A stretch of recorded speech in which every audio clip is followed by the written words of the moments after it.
আমার ওই মৃত দেহটা, ছোট্ট দেহটা দুই হাতের মধ্যে এভাবে নিয়ে উপরের দিকে তোলে বলেছিলেন, আল্লাহ, ও আল্লাহ, আমার নাতিরে দিছো, তুমি নিও না।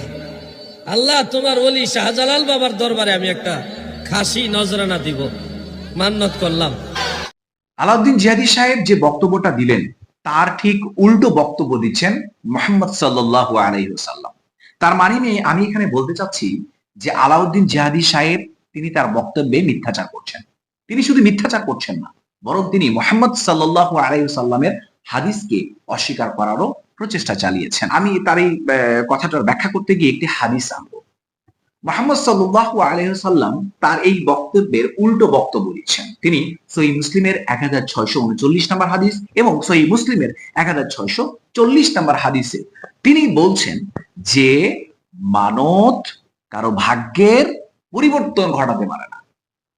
সহিহ মুসলিমের পরপর দুটি হাদিস, 1639, 1640 নম্বর হাদিসে এই কথা বলছেন যে মানত কারো ভাগ্যের পরিবর্তন ঘটাতে পারে না। এরপর সহিহ বুখারীর 6693 নম্বর হাদিসে হযরত ওমর রাদিয়াল্লাহু আনহু তিনি বলছেন যে মুহাম্মদ সাল্লাল্লাহু আলাইহি ওয়াসাল্লাম এই মানত করাতে নিরুৎসাহ করেছেন। তিনি মানত করাটা অপছন্দ করতেন, পছন্দ করতেন না। তিনি শুধু এটাই বলেননি, তিনি আরো বলেছেন যে এই মানত দ্বারা সাধারণত কৃপণদের কাছ থেকে কিছু বের করে নেওয়া হয়।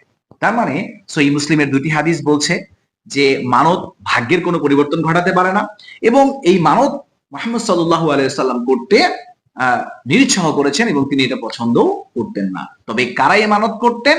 যারা কৃপণ, তাদের মাধ্যমে আল্লাহ কিছু বের করে নেয়। তার মানে আমরা স্পষ্ট হয়ে গেলাম, মানত কারো ভাগ্যের পরিবর্তন ঘটাতে পারে না। কিন্তু আলাউদ্দিন জিহাদি সাহেব তিনি বলছেন যে মানত করার পরেই ওলির দরবারে খাসি নজরানা দেওয়ার কথা বলাতেই তার শরীরে কিন্তু শ্বাস প্রশ্বাস চালু হয়ে গেল। তিনি কিন্তু এটাই তার বক্তব্যে স্পষ্ট এটাই বোঝাচ্ছেন, এবং তিনি বলছেন যে ওলিয়া উলিয়াদের পাওয়ার। তারপরে ওহাবিদেরকে তিনি ধমক দিয়ে কথা বলছেন। যাই হোক, সম্মানিত দিনী ভাই বোন আমার, এবার আপনি আমাকে বলেন, আপনি কি বুঝতে পারলেন যে এই আলাউদ্দিন জিহাদি সাহেব তিনি হাদিসকে অস্বীকার করার একটা প্রচেষ্টা চালাচ্ছিলেন? এটা আপনি বুঝতে পারছেন কিনা? এবং এই তার যে বক্তব্যটা, এই বক্তব্যের ঠিক বিপরীত বক্তব্য দিয়েছেন মুহাম্মদ সাল্লাল্লাহু আলাইহি ওয়াসাল্লাম। আপনি এটা ক্লিয়ার? আশা করি ক্লিয়ার।